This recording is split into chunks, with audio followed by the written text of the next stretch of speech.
name's Owen I'll be presenting the ethical case of the Aberdeen Three. This case took place at the U.S. Army Aberdeen Proving Grounds in Maryland. Some background on the case. Like I said, Aberdeen Proving Ground is in Maryland. It is a U.S. Army facility where chemical weapons are developed, tested, and stored. This place has been used as a place to develop chemical weapons and storage since World War II. The Aberdeen Three case involved 3 high-level chemical engineers in management positions.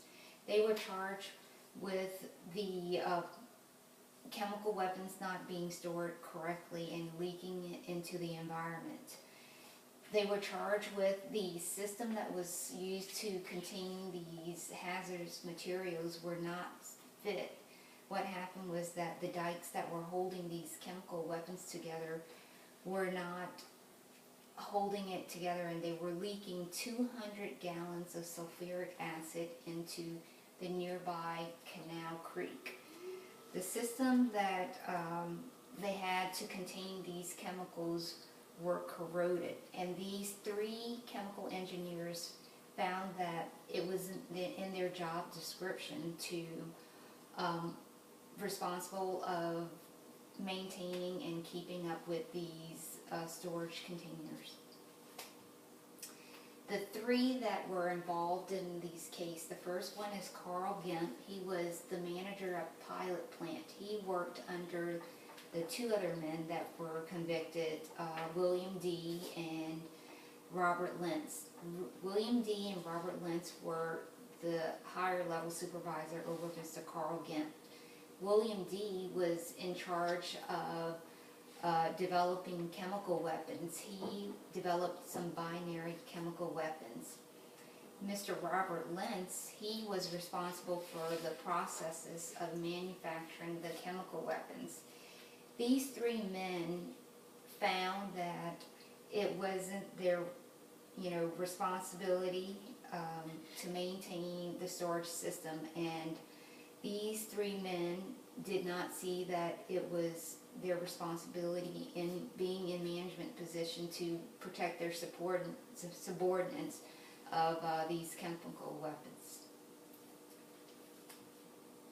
Some ethical issues here, especially would be the Resource Conservation and Recovery Act. This act was passed in 1976 under Congress. It was used to give direction and technical assistance and financial assistance for development, management plans, and facilities for the recovery of energy and other resources for safe disposal and hazardous waste.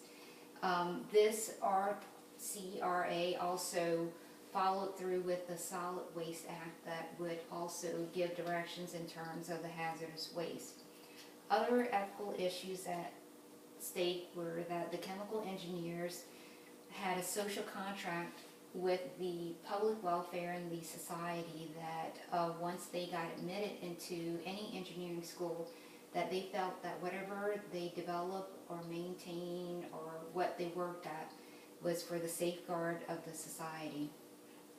Other issues also here was that these 3 chemical engineers violated several code of ethics, and every professional society for any professions have a code of ethics, and they violated those. The next slide will cover some of the code of ethics that they violated.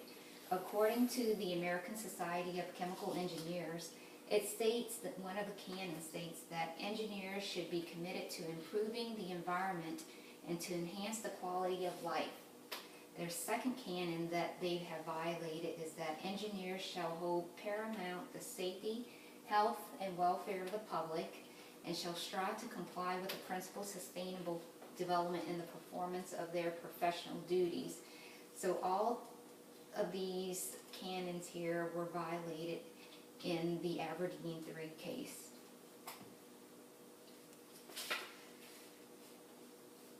The results. These men had a low priority to the society, so they were convicted under the Resource Conservation Act. This was the first time that any civilian, federal civilian at it, were convicted of under the RCRA Act. They found that they maintained that their innocence, that they, under the contract that they have signed, that they didn't have any responsibilities of maintaining the storage unit, and that they were just responsible for developing the chemical weapons. But as under the Code of Ethics, they have a paramount safety, so they knew what they were developing would have been hazardous to the society, but it was kind of like negligence on their part that they were trying to get away with saying that it wasn't their responsibility. So at the same time, they were putting the society at a low priority here, and instead their military missions were ahead. So as a result of their conviction, they were fined 15 years in prison and $750,000 in fine. But because of the paramount costs of all the court fees and everything, these three men were sentenced to 3 years of probation and 1,000 hours of community service. And because even though they were federal employees, the armies could not pay for their fines, even though they worked on the Army Aberdeen Proving Ground. So that's the Aberdeen 3 ethical case. Thank you.